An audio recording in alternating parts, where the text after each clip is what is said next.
Hi, Steve from Steve M Outdoors here, and today I've got a video related to range bags, but it's not about range bags, because at the end of the day, most people carry the exact same stuff in their range bags. This is something that a lot of people don't carry in their range bags, and when they need it, they don't have it, and eventually, hopefully, they put one together. And that is the range bag toolkit. Now, if you shoot a lot of military surplus rifles that I do, some of them stretching back 150 years old, you're going to have mechanical issues.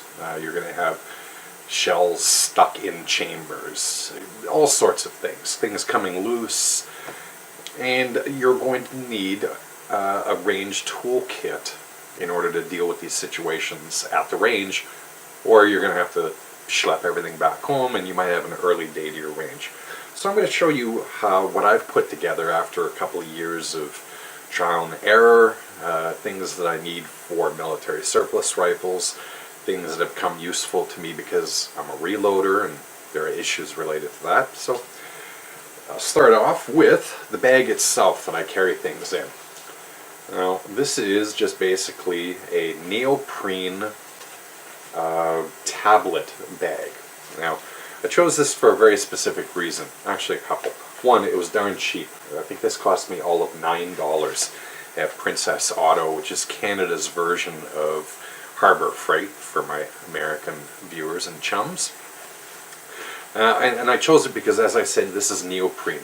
I do carry some stuff in here that could leak. Neoprene is a pretty good container for liquids. So, $9. And it's fairly roomy. It's got a pretty big main compartment and it's got a couple of side compartments so you can put some stuff in. So that's that. That's the first thing. Second thing, although most military surplus rifles and a lot of modern rifles, I suppose, come with them a cleaning rod. Now I chose this cleaning rod in particular.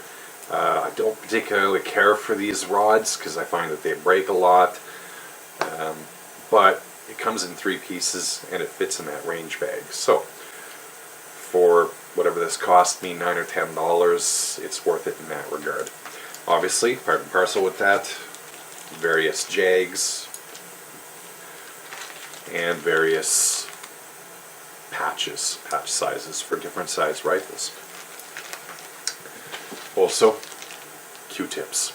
Q-tips are God's gift to gun cleaners, because particularly these, I use these in particular, I believe these are like makeup Q-tips or something, and one side has the little pointy end and the other side has kind of more of a flat end, and with these you can get into a lot of nooks and crannies that you might not ordinarily be able to get into with a regular Q-tip. So good thing to have. Continuing on with the cleaning, various bore snakes in sizes. These have come in useful for powder spills. When you're a reloader, sometimes like me, you're lazy, you don't want to crimp. Most of the rifles you fire are bolt action. There are a couple of semi-automatic rifles. You get a bullet separating from the case in the chamber. You get the bullet out, but you've got gunpowder in the damn thing. Well, quick bore snaking will take care of that. Speaking of powder, this actually happened to me this morning with my SVT 40 out in the range. Uncrimped 54R round. Bullet ended up in the chamber. The casing ended up staying in the magazine. I had powder all inside. Carrying a little brush with you. Now I got this, I don't know, at work. It's basically to clean keyboards. You press this button, boom, a little brush comes out. And it's good for brushing out gunpowder spills or anything else that you might get into your action. I'm fairly certain that you can get these at office supply stores for cleaning keyboards. They cost like $1 or something. Again, with the cleaning, I find that finding small size containers of cleaning products or grease, oils and that stuff are a bit of a pain. Occasionally you come across these ballistol things that a company might throw in an order for free. So I ended up buying a couple of different things in order to be able to get grease and oil into places. One, this pen sort of thing, if you unscrew it, got a little needle, for the lack of a better term, at the end. I've filled up the main reservoir with oil. I just press this and oil comes out very slowly. So that's good for fine application of oil. Also, courtesy of our friends from Communist China, bottles with droppers. This one's filled with hops number 9, always a good thing to have with you. This one's filled with grease of some sort. I can't remember who makes this one. Oh, G96 grease, that's what it is, G96 grease. And speaking of G96, some CLP synthetic oil. Again, I can't even remember where I got this. It was probably a sample I got for free. Into the range bag it goes. Let's see. And to finish off with the cleaning, lens cloth. Viral scopes, good thing to have. Now, as a reloader, I've never had this problem, but it can happen. You reload casing enough times and bad things will happen, such as head case separation. So having a couple of different broken shell extractors is a good idea. I've got one for 303, 223, and I believe, yes, 30-06. These are about $10 each, I think. And if you ever have that issue where you miss a case that has incipient head case separation, and it does in fact separate in your chamber, and it just leaves the front of the casing, these look pretty good for removing, well, in theory for me anyway. I've never had one happen, but you never know. Next up, the tools that I carry with me. One, bore light. Always useful. I don't know what your range is like, but if I shoot on the indoor range, not all that well lit, this thing has been a boon to me. Micro screwdriver. I find that a lot of scopes or red dots have very fine controls for adjusting windage and adjustment. So this has been a great help to me. I think this actually came with my red dot sight, so good reason to bring it with me, right? Screwdriver with various bits. I think this has something like, this is a 6-in-1 screwdriver. The bits are stored in here. There's one there. Again, always good to have a screwdriver, even if it's just to pry out a shell that refuses to be extracted. You know, having a screwdriver is not a bad thing. And for screwing. These I also picked up at Princess Auto, and I'm fairly certain you can pick these up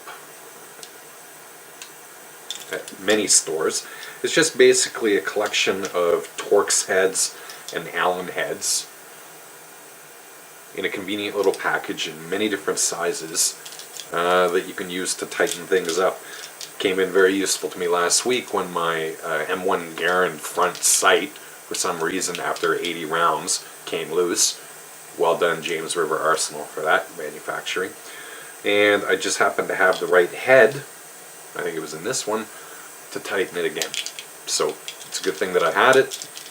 And I think literally these things cost me, the 3 of these, with Torx and Allen heads, with a total of something like 25 heads, and 3 of these, grand total of I think $12, $13. Can't go wrong with that. Finally, Multitool, and it has, as you would expect, pliers. It's got well, a flashlight in here for some reason, saw blade, screw head, knife. I think this at Walmart cost me all of $8 or $9. You know what? You want to go out and spend heavy cash on a Leatherman or anti-gun or Gerber or whatever. Feel free to, but I don't use this enough that I felt it justified to spend, you know, upwards of $100 for a multi-tool. This thing has saved my ass many times, and it cost me all of $12.